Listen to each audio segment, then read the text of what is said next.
Yeah, so these EI skills and abilities, I think they play a very important role at home just as they do in work. I mean, you just don't turn it off.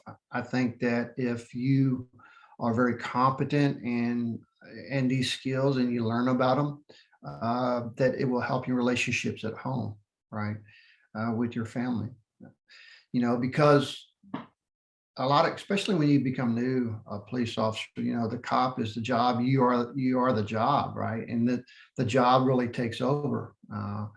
We're on the front front row seat of the greatest show on earth. And if you go to the streets of America and you see, no matter what town you're in, you're going after the bad guys, the bank robbery, the shoplifters, domestic violence, you name it, man. There's all kinds of stuff going on, right?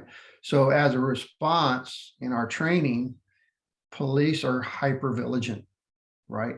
We're alert, we feel alive. There's a sense of camaraderie. If you have a tight unit, the more tighter the unit, the more the camaraderie, you know. Uh, but every action has a equal and opposite reaction, right? The high demand for this elevated status at work requires that off duty, our parasympathetic reflex response kicks in, where we do nothing but want to vegetate, right? So we come home tired, coming off this high stress event, and we're dumping, right? To low energy. We're isolated. We become detached and apathetic. So in essence, we come home, all we want to do is come home, drink a beer and watch TV and vegetate until it's time to go back to work to get back up in the game, right? Uh, and so officers that, if they're single at the time and then they get married, their spouses might not realize what their home life encompasses, right? The spouses aren't trained in this hypervigilance biological roller coaster, I think, as Dr. Gil Martin talks about, right? And they find that their relationships are strained with their family members, right? Whether it's their spouses or their families, because they don't understand that the job's everything to a lot of these officers. And so the sooner you realize through, managing yourself, these EI skills, having those different cylinders, work, home, the belief in something better than yourself, right? A higher power, if you will. Everything doesn't revolve around you as a cop, right? And knowing that helps you a more balanced lifestyles. You know, Even to this day, my wife and kids, and my kids are grown now, but we had code words. If something was afoot, if I come across a felon, I would come across in the mall or something, we had a code word. So they to walk the other way, give my clothing description that I'm an off-duty officer and that I'm about to be confronted in a bad situation, in a felony situation.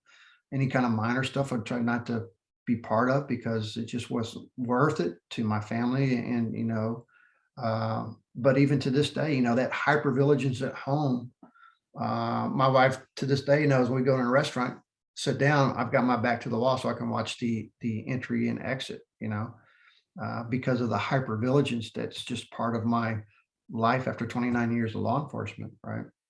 So this up and down hypervigilance plays a really big part of a police officer's life. And I think I've shared with Parrish an example before about being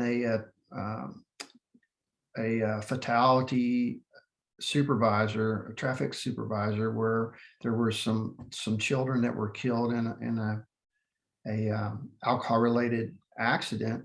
And this one young lady that was killed was my daughter's age, right? And so the first thing I did after I got the scene secured and everything is check and see where my daughter was, because that emotional response, it's very strong to your family, right?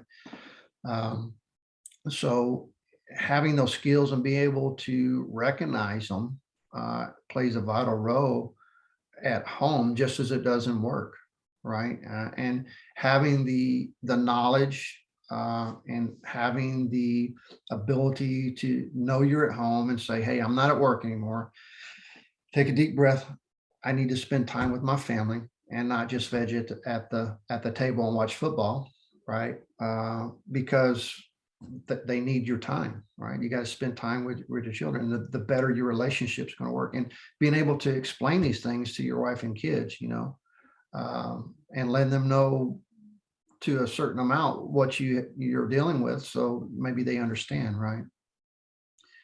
And the last thing I would say is, if nothing else, you don't get anything else out of this, what this should resonate with you. Uh, Last year in 2021, there were, I think, 600 and something law enforcement deaths across the nation, right? 133 of those deaths were law enforcement suicides. And that's a statistic by Blue Help, a nonprofit that keeps those statistics. Nobody comes into this occupation thinking that they're going to die by suicide, but it's a real threat to each and every officer, right? So having these emotional intelligence, being dialed in on self-awareness and being able to deal with these things is going to help you be a survivor, right? Suicide ranks in law enforcement profession. It's the second leading cause of death in law enforcement. Police are killing themselves more than 2.5 times the rate of the bad guy that's killing us, right? And we're always concerned about the bad guy killing us, and that does happen. But it also happens we're killing ourselves, right? And so that should put a red flag for a lot of police or officers listening to this, that if you should consider these EI skills and abilities important to your emotional self-worth, to your emotional preservation, right? And help prevent a tragedy at your organization, right? If it can help just one person, that's worth it, right? And the more you learn about these emotional skills and abilities, it's not the be all, it's not going to solve everything, but it's just, like I said, it's just one tool. And it can help you, deal with some of these situations that we come in contact with, and we deal with some really bad situations, because there's some really bad people in the world, and we don't want to bring them home to our wife and family, And so having that decompression, using some of these breathing techniques, other skills and abilities that emotional intelligence come into contact with, will help you be a more rounded human being, and realize that, being a cop's not everything. Being a spouse or a parent is more important than being a cop in many cases, right? Because we're all human beings, right? And we all have families and lives that we need to lead.